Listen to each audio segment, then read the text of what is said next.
Salatullah, salamullah.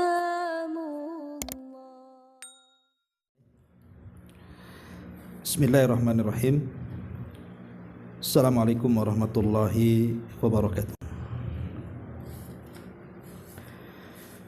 Alhamdulillah wassalatu wassalamu ala Rasulillah wa ala alihi wa sahbihi wa mawalah wa la hawla wa la quwata illa billahi wa ba'du. Alhamdulillah, segala puja dan puji hanya milik Allah subhanahu wa ta'ala. Salawat dan juga salam kita hadiahkan kepada Rasul kita Nabi besar Muhammad sallallahu alaihi wa ala alihi wasallam. Kita lanjutkan kembali kajian kita, masih membahas kitab Bahjah Qulubil Abrar, dan kita masuk pada poin ke-21, 10 perkara dari fitrah manusia. Ma'asyiral muslimat yang dimuliakan Allah subhanahu wa ta'ala, kita baca dulu hadisnya baru kita jelaskan. An Aisyah radhiyallahu anha qalat, qala Rasulullah sallallahu alaihi wasallam ashrun minal fitrati qassus syaribi wa i'fa'ul lihyati was-siwaku wastinsyaqul ma'i wa qassul adhafir wa ghaslul barajim wa natful ibdi wa halqul anati wa intiqasul ma'i ya'ni al-istinja. Qala ar-rawi wa nasitul ashirata illa an takuna al-madmadatu, rawahu Muslim. Dari Aisyah Ummul Mukminin radhiyallahu anha, dia berkata, Nabi SAW bersabda 10 hal yang termasuk dari fitrah, kebersihan manusia. Pertama, mencukur kumis. Yang kedua, membiarkan janggut. Yang ketiga, bersiwak. Yang keempat, memasukkan air ke hidung. Yang kelima, memotong kuku. Yang keenam, mencuci ruas-ruas jari. Yang ketujuh, mencabut bulu ketiak. Yang kedelapan, memotong bulu kemaluan. Yang kesembilan, bersuci dengan air, yakni istinja. Dan berkata rawi hadis, dan aku lupa yang ke-10, bisa jadi yang dimaksud adalah berkumur-kumur. Taib, ma'asyiral muslimat yang dimuliakan Allah subhanahu wa ta'ala, hadis ini menjelaskan kepada kita bahwa agama Islam ini adalah agama yang sangat indah sekali, karena di dalamnya mengajarkan kepada kita tentang fitrah manusia. Sesuatu yang menjadi indah dan bersih bagi manusia diajarkan dalam Islam. Dan tentu syariat ini bukan hanya syariat Islam, tetapi juga mencakup seluruh syariat para nabi, mengajarkan kepada tiap-tiap umatnya tentang sunanul fitrah, sunnah-sunnah kebersihan. Jadi Islam itu betul-betul mengajarkan kebersihan kepada kita, karena kebersihan itu sangat erat kaitan dengan kesehatan. Nah, dalam hadis ini Nabi SAW menyebutkan ada 10 dari sunanul fitrah, sunnah-sunnah fitrah, sunnah-sunnah kebersihan bagi kita. Dan siapa yang mengamalkan 10 perkara ini, maka hidupnya akan bersih dan akan sehat. Dalam riwayat yang lain Nabi SAW mengatakan al-fitratu khamsah. Fitrah manusia itu ada 5 perkara. Al-khitan, bersunat, kemudian al-istihdad, mencukur bulu ketiak, wa qassus syarib, mencukur kumis, wa taqlimul adfar, memotong kuku, wa natful ibti, dan al-istihdad tadi mencukur bulu kemaluan, kemudian wa natful ibti, mencukur atau mencabut bulu ketiak. Baik, ma'asyiral muslimat yang dimuliakan Allah Azza wa Jalla, kita bahas satu persatu. Tentu 10 fitrah ini mencakup laki-laki dan mencakup perempuan. Jadi ada yang merupakan kekhususan laki-laki dan ada juga yang mengkhususkan merupakan kekhususan perempuan, dan ada juga yang bersyirikat keduanya. Taib, di sini disebutkan pertama, kata Nabi SAW, qassu asyaribi. Qassu syarib artinya mencukur kumis. Ini tentu bagi laki-laki ya, karena perempuan tidak ada kumis. Ya kalau seandainya ada kumis ya harus dicukur ya. Tapi umumnya kumis itu kan laki-laki. Makanya Bu, kalau ibu punya suami kemudian gondrong kumisnya, suruh cukur Bu. Karena aneh ada wanita itu suka pula suami yang berkumis gitu. Padahal Nabi SAW memerintahkan termasuk sunnah mencukur kumis bagi laki-laki. Yang jadi khilaf para ulama itu, apakah mencukur kumis itu menghabiskan seluruh kumis, ataukah cukup memangkasnya dengan cara memendekkannya? Pendapat yang pertama, ini pendapat Abu Hanifah dan juga Abu Yusuf dan yang lainnya. Dan ini yang dikuatkan oleh para ulama ahli tahqiq, bahwa sunnah itu adalah menghabiskan kumis secara total. Jadi tidak disisakan, dicukur habis. Karena ada hadis dari Sahih Bukhari dan juga Muslim di mana Nabi SAW mengatakan akhfus syawarib, habiskan tuh kumis-kumis yang ada di wajah tuh. Dan dalam riwayat anhiku asyawarib, memang disuruh dihabiskan. Apalagi sekarang kan sudah ada alat-alat pakai cukur kumis gitu ya. Kemudian pendapat yang kedua, maksudnya adalah bukan mencukur habis tetapi memotong, merapihkan. Dan ini pendapat Imam Malik. Karena kalimat qassu itu artinya memangkas, tidak menghabiskan. Tetapi para ulama mengatakan seperti yang dikatakan oleh Ibnu Taimiyah dan yang lainnya, bahwa asal sunnah, jadi asal sunnah itu adalah ikhfa'uh, menghabiskan semua kumis yang ada di wajah. Artinya wa huwal mubalaghatu fi qassihi, artinya berlebihan dalam mencukur, dan itu lebih utama. Tapi kalaupun hanya sekedar dipotong, dipendekkan, dirapihkan, maka itu sudah mengikuti sunnah. Intinya mau dihabiskan, mau disisakan sedikit juga tidak ada masalah. Sama juga hukumnya dengan ketika seseorang tahallul setelah umrah. Ada yang mencukur habis gundul gitu ya, dan ada yang memendekkan, dan yang menggundul lebih baik dibandingkan yang memendekkan.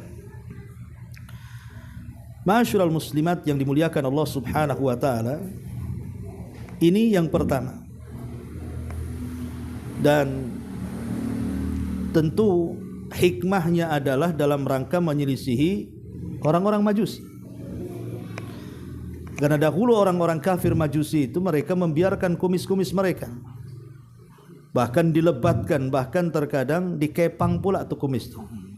Jadi orang-orang kafir sengaja kemudian meletakkan kumis-kumis dan merupakan kebanggaan mereka. Maka Islam menyelisihi tradisi mereka. Kemudian yang kedua, kata Nabi SAW, i'fa'ul lihyah, membiarkan janggut. Membiarkan janggut termasuk sunnah Nabi SAW. Dan tentu di antara hikmahnya kenapa laki-laki disuruh membiarkan janggutnya dan mencukur kumisnya, yang pertama karena dalam rangka menyelisih orang-orang musyrik. Kata Nabi SAW, khaliful musyrikina ihfu asyawarib wa auful liha. Kata Nabi SAW, selisih orang-orang musyrik, potonglah, cukurlah kumis-kumis kalian dan biarkanlah janggut-janggut kalian. Ini yang pertama. Kemudian yang kedua, at-tamyiz bainar rijal wan nisa, untuk membedakan mana laki-laki mana perempuan.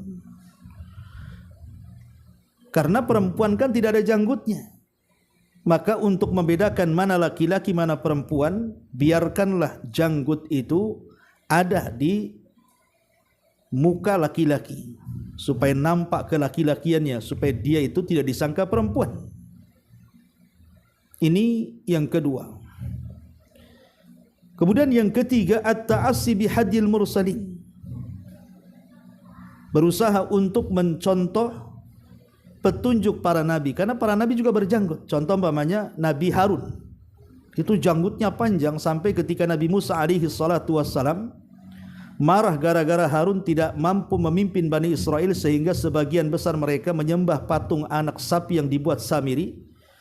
Maka Musa datang, kemudian menjambak rambut Harun dan juga janggutnya, menunjukkan Harun itu punya janggut karena Musa menjambaknya. Sampai-sampai kemudian Harun mengatakan, qala ya ibna ummi la ta'khud bi lihyati wala ra'si, jangan kau jambak janggut dan kepalaku, katanya. Sebutkan dalam surah Toha ayat 94. Ya. Jadi juga berusaha dengan membiarkan janggut itu mengikuti sunnahnya para nabi. Termasuk juga sunnah Nabi SAW.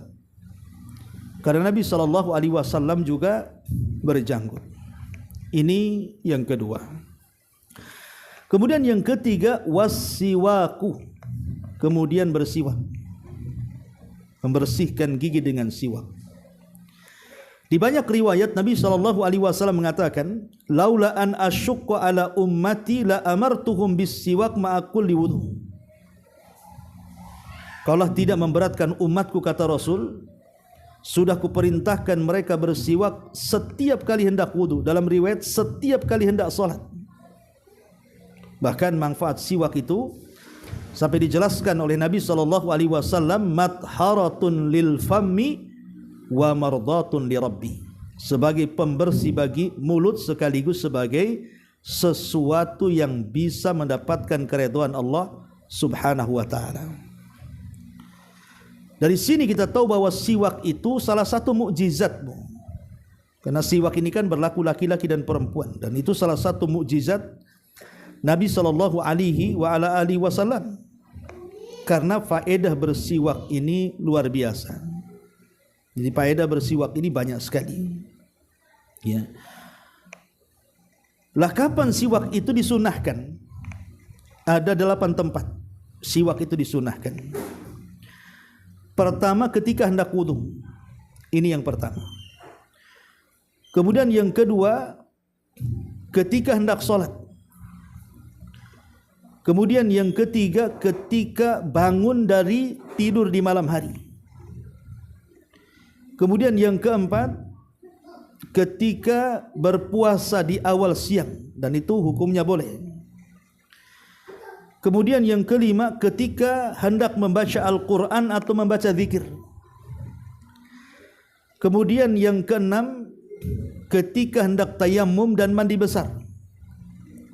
Kemudian yang ketujuh, ketika hendak masuk ke dalam rumah. Dan yang kedelapan, ketika hendak tidur dan ketika hendak melakukan hubungan suami istri, serta ketika berubah bau mulut. itulah di antara tempat-tempat disunnahkan untuk bersiwak. Makanya Nabi SAW saat detik-detik wafatnya, Bu, ketika Nabi SAW berada di rumah Ummul Mukminin Aisyah radhiyallahu anha, jadi masuklah Abdurrahman itu putra Abu Bakar, ke ruangan Aisyah radhiyallahu anha, dan ketika itu Rasul sudah sakit parah sekali dan tidak bisa bicara. Ketika Abdurrahman memegang siwak, maka Nabi SAW seolah-olah mengisyaratkan dengan wajahnya bahwa dia ingin siwaknya Abdurrahman. Maka Aisyah radhiyallahu anha meminta siwak yang di tangan Abdurrahman, kemudian melembutkan dengan giginya, digigit-gigit gitu ya. Kemudian diserahkan kepada Nabi SAW. Kata Aisyah, aku tidak pernah melihat Rasul bersiwak seindah itu, katanya.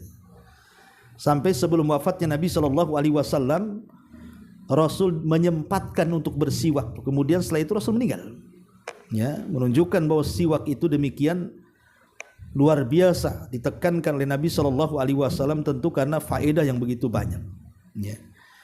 Ini yang ketiga. Yang keempat, istinsyaku al-ma', al-istinsyakul ma', memasukkan air ke dalam rongga hidung.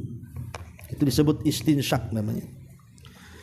Nah, Nabi SAW tentu ketika menganjurkan kita memasukkan air ke hidung, baik ketika wudu atau di luar wudu, tentu ada tujuannya. Tidak mungkin tidak ada tujuannya, Bu, ya. Dan tentu paling besar tujuannya adalah demi kesehatan. Karena sebagian para pakar kesehatan bahwa istinsyak itu hakikatnya mencuci rongga hidung dari segala macam kotoran, Bu. Jadi kotoran-kotoran yang bersarang di hidung itu, mulai daripada debu sampai kepada bakteri, lah itu disapu bersih itu oleh air yang kita masukkan. Makanya kalau bisa memasukkan air ke hidung baik ketika wudu ataupun di luar wudu, itu maksudnya betul-betul sampai ke dalam. Bukan hanya disentuh saja hidungnya, Bu, dimasukkan tuh airnya betul, ya, sampai ke dalam hidung. Makanya orang yang, bayangkan coba kalau seseorang itu berwudu minimalnya mengikuti sholat wajib, berarti 5 kali kan, Bu, 5 kali sehari kan sholat itu. Sementara sunnah wudu itu kan memasukkan air ke hidung kan 3 kali itu. Bayangkan 3 kali 5, 15 kali coba kita mencuci rongga hidung kita itu. Ya, gimana kalau umpamanya kita betul melakukannya, maka insya Allah seseorang itu akan sehat hidungnya yang berakhir kepada pernafasannya. Karena bagaimanapun itu kesehatan kan. Makanya orang yang terkena isfa dan penyakit yang lainnya itu karena ada kotoran dan bakteri di hidungnya. Dan Islam itu luar biasa, ya. Sampai dalam berwudu saja, kalau kita mau mengungkap bagaimana rahasia wudu ditinjau dari kesehatan itu, Islam itu luar biasa. Nah, salah satunya adalah istinsyak dengan air. Ini yang keempat. Kemudian yang kelima, qassu al-adhfar atau adhafir. Qassu al-adhafir. Qassu al-adhafir adalah memotong kuku. Jadi memotong kuku juga bagian daripada sunnah Nabi SAW. Dan para ulama melarang seseorang membiarkan kukunya lebih daripada 40 hari, Bu. Jadi kalau bisa sebelum 40 hari, maka kuku itu sudah dipotong. Itu berdasarkan riwayat Imam Muslim. Ya, berdasarkan riwayat Imam Muslim bahwa tidak boleh membiarkan kuku lewat dari 40 hari. Ya, kalau bisa sih tiap Jumat lebih baik kan gitu ya, tiap minggu, supaya makin bersih lagi. Ya, karena bagaimanapun penyakit-penyakit itu kan terkadang muncul dari kotoran-kotoran yang terselip di kuku-kuku, Bu. Kalau kita tinjau umpamanya penelitian para pakar kesehatan kan, ya, adanya telur-telur cacing, ya, akhirnya kemudian orang itu jadi cacingan, itu karena kukunya panjang-panjang tuh, sudah panjang-panjang hitam-hitam lagi, Banyak di situ kotorannya. Makanya kenapa kemudian Islam ini mengajarkan kebersihan? Karena kalau sudah sampai kemudian telur-telur cacing itu kemudian kita makan lewat makanan yang kita makan tanpa menggunakan sendok gitu kan, masuklah kemudian kotoran itu ke dalam badan kita, itu menimbulkan banyak penyakit nanti Bu. Bisa kekurangan gizi, kekurangan kalori, kekurangan protein, kehilangan darah, macam-macam tuh jadinya tuh. Ya. Penyakit cacing dan begitu seterusnya kan. Lihat bagaimana kemudian Islam ini mengajarkan kepada kita kesehatan luar biasa, sampai kita disuruh untuk memotong kuku-kuku kita supaya jangan membawa penyakit. Ya. Makanya saya heran gitu ya. Saya pernah lihat di YouTube Bu, ada orang itu mendapatkan penghargaan dari murid atau dari mana tuh. Itu berpuluh-puluh tahun tuh kukunya enggak dipotong Bu, sampai melingkar-lingkar panjangnya kemana-mana tuh. Enggak kebayang tuh mau garuk-garuk gimana caranya tuh. Kalau gatal kepala itu kukunya sampai 2 meter tuh Bu. Nah ini cacingnya banyak mungkin di kuku tuh. Jadi Islam mengajarkan kesehatan. Kalau bisa sebelum 40 hari potong kukunya. Ya, biasanya suka manjang-manjangin kuku ini ibu-ibu biasanya itu apa Bu? Ya, potonglah kalau umpamanya kukunya panjang-panjang itu. Ini termasuk juga 10 dari fitrah manusia. Kemudian yang keenam, ghuslu al-barajim. Ghuslu al-barajim di sini dimaknai mencuci ruas-ruas jari. Sebenarnya lebih umum daripada itu, bukan hanya ruas-ruas jari. Jadi setiap ada lekukan dalam tubuh, antara ruas jari, ruas kaki, lipatan-lipatan dalam tubuh itu disunahkan untuk dibersihkan. Itu maknanya barajim. Tapi ada juga yang mengatakan maksudnya sela-sela yang ada di jari baik kaki ataupun tangan. Karena disitulah terselip kotoran-kotoran juga. Nah ini juga bagian daripada kebersihan kan. Ya. Ini yang keenam. Yang ketujuh, natful ibti. Naftul ibti, mencabut bulu ketiak. Jadi mencabut bulu ketiak itu termasuk sunnah Nabi SAW. Dan ini juga sama sebagaimana kita tidak boleh membiarkan kuku lebih daripada 40 hari. Kalau bisa bulu ketiak juga, kalau bisa jangan sampai lebih 40 hari Bu. Kadang ada orang yang sengaja membiarkan kayak hutan lebat tuh Bu, hutan lindung, ya kan? Itu banyak kutunya tuh. Ya, jadi kalau bisa itu bulu-bulu ketiak itu dicabut. Kalau bisa mencabut lebih baik dicabut Bu. Maksudnya dicabut pakai tangan, sakit-sakit sedikit nggak apa-apa lah, supaya tumbuhnya agak lama. Ya, walaupun para ulama mengatakan boleh juga dicukur, tapi biasa kalau dicukur itu kan tumbuhnya cepat kan gitu ya. Karena manfaatnya kan banyak Bu ya. Ya, mencukur bulu ketiak itu kalau ditinjau dari kesehatan itu bisa mengurangi jumlah keringat, ya kan? Kemudian mencegah terjadinya infeksi bakteri, kemudian membuat ketiak halus, mulus, bersih, bisa menjaga penampilan. Ya, banyaklah pokoknya. Ya, intinya bahwa ketika syariat memerintahkan sebuah perintah pasti ada kebaikannya. Ya, terutama perempuan ya itu kan masalah kecantikan Bu.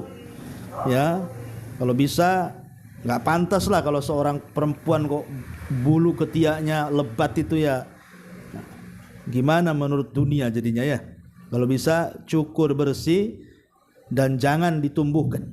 Kemudian yang nomor 8, halqul anah, mencukur bulu kemaluan atau disebut al-istihdad namanya, mencukur bulu kemaluan.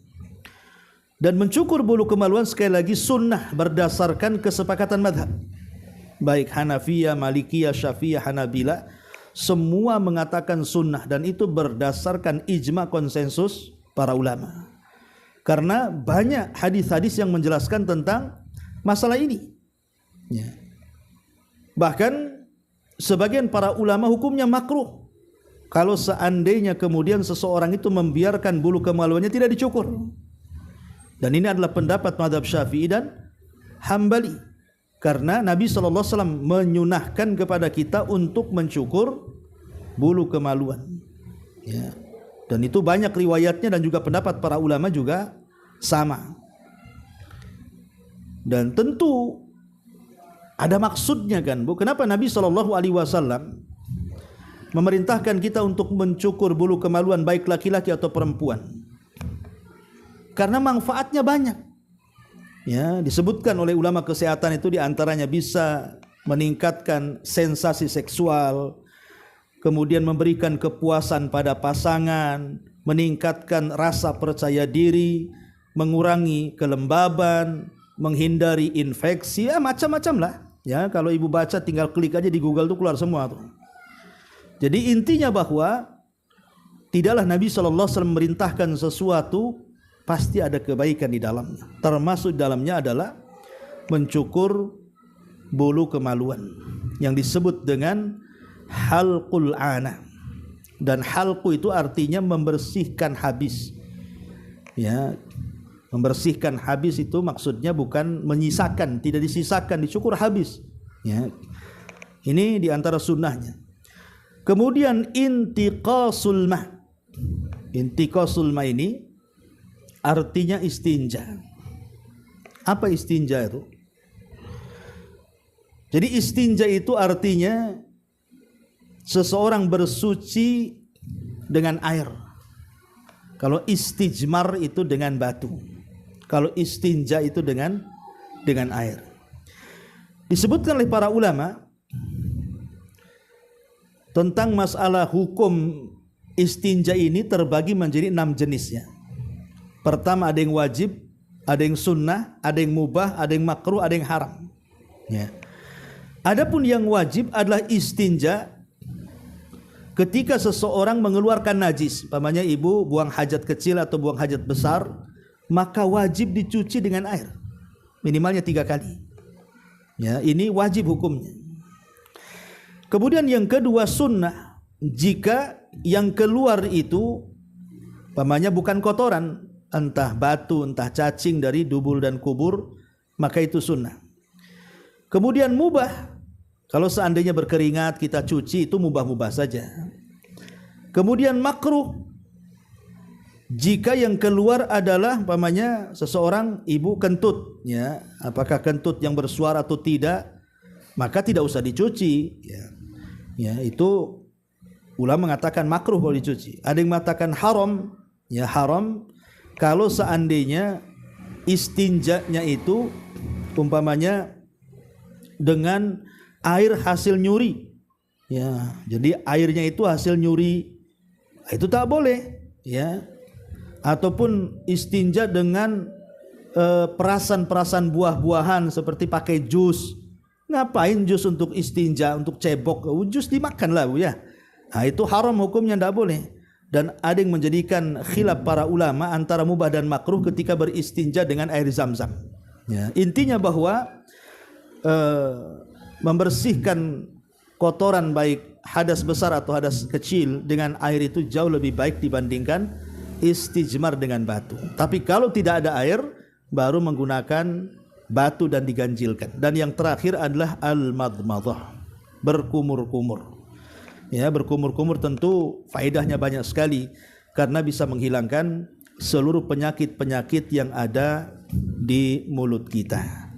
Inilah di antara 10 perkara yang merupakan fitrah yang diajarkan Nabi sallallahu alaihi wasallam. Wallahu alam bisawab. Inilah penjelasan, lebihnya ibu bisa baca sendiri, kurang lebih penjelasannya yang tadi saya jelaskan. Baik, kita buat tanya jawab sebelum saya tutup, silakan.